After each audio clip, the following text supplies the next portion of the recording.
le ministère de la Justice, par ma personne, fera des rencontres avec vous pour faire le point sur les avancées au niveau du département, mais également sur quelques points d'actualité ayant un lien de causalité avec la justice. Vous aurez compris que je ne vais pas vous parler des domaines qui sont tout à fait éloignés de mon département. Donc, je fais confiance à votre sens de responsabilité, votre sens de la déontologie. Vous savez, dans le métier de journaliste, il y a un vocable qui est très important, c'est la déontologie. Ça me renvoie un peu au souvenir d'intervenants et de professeurs à l'école de journalisme de Montpellier. J'ai donné des cours de déontologie pendant plusieurs années aux journalistes français. Donc, je fais confiance donc, à vos sens de devoir.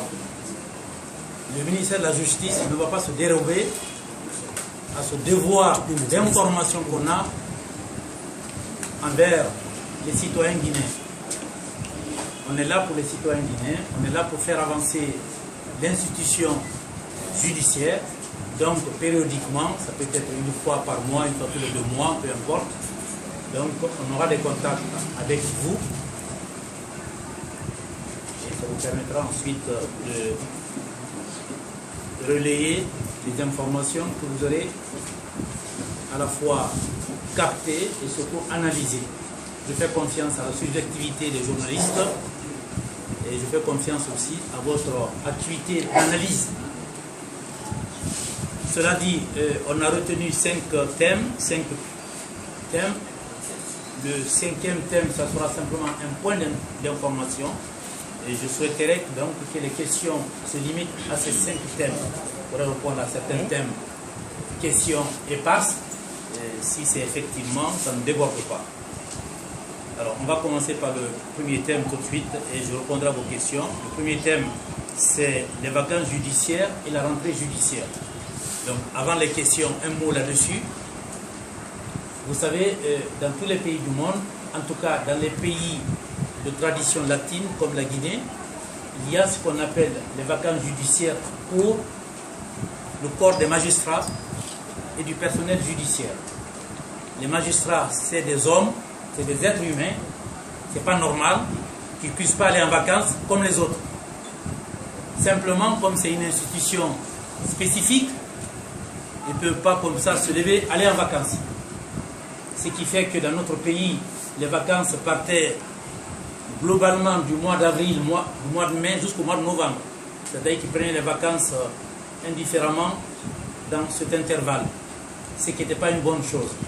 On en a discuté au niveau du cabinet.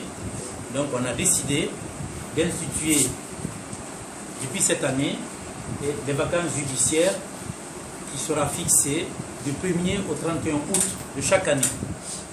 On n'a pas attendu l'année prochaine pour le faire, on a commencé cette année. Alors, bien évidemment, la première année, il y a toujours des ratés. Puisque qui dit vacances judiciaires dit également la continuité du service public, la justice. Les audiences de référé doivent continuer. Les audiences d'ordre pénal doivent continuer. Certaines procédures ne peuvent pas s'arrêter.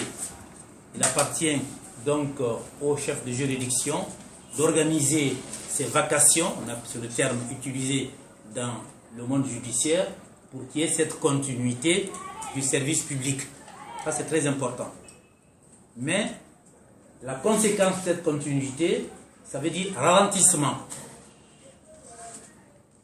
Monsieur le bâtonnier est là, je pense. Les avocats ont été avertis, les autres auxiliaires de justice, les huissiers également, pour qu'ils s'organisent au niveau de leur corps, au niveau de leur ordre, pour dire que le mois d'août, il n'y aura pas d'audience de fond assez important et il n'y aura surtout pas de bout en train, je dirais, c'est-à-dire des dossiers assez conflictuels, assez contentieux, puisque dans tous les pays du monde ça arrive ça. On renvoie les affaires au mois d'août, sachant que c'est les vacances, sachant qu'une des parties, un des conseils n'est pas là pour que l'affaire puisse être évacuée subrepticement.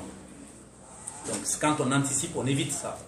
Je fais confiance à M. le bâtonnier qui a pris ses responsabilités puisqu'il a suivi le mouvement. On l'a fait avec lui en concertation. Qui dit vacances judiciaires parle du versant du vacances judiciaires.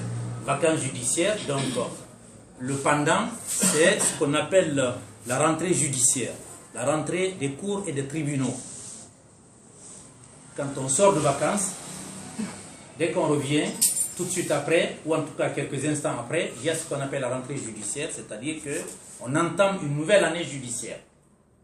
Comme vous voyez, c'est décalé par rapport à l'année civile. Ce n'est pas fin décembre. Ce n'est pas non plus dans le cas des tribunaux, sauf dans certains pays, je pense en Espagne, c'est comme ça. Et ce n'est pas fin juin, avant que les gens partent en vacances. Donc c'est après les vacances, quand tout le monde, ou en tout cas la plupart se sont reposés, et ça permet d'entamer la nouvelle année judiciaire avec parcimonie et avec réflexion. Donc la rentrée judiciaire est couronnée par divers discours. Un magistrat est choisi qui fait un discours sur un thème défini à l'avance. Et ensuite, le premier président de la Cour suprême fait un discours. Le bâtonnier fait un discours. Dans le cas d'espèce, nous verrons. Je donnerai la parole à Mme Diallo, qui est magistrat et qui est la responsable de la commission qu'on a créée pour organiser de façon parfaite cette rentrée solennelle. Je pense que le secrétaire exécutif de la réforme, plutôt du Conseil supérieur de la magistrature, doit faire un discours également. Voilà quelques éléments liminaires que je voulais vous donner sur cette question. Donc, je vous donne la parole dans la salle sur ce premier thème et ensuite on passera sur les autres thèmes.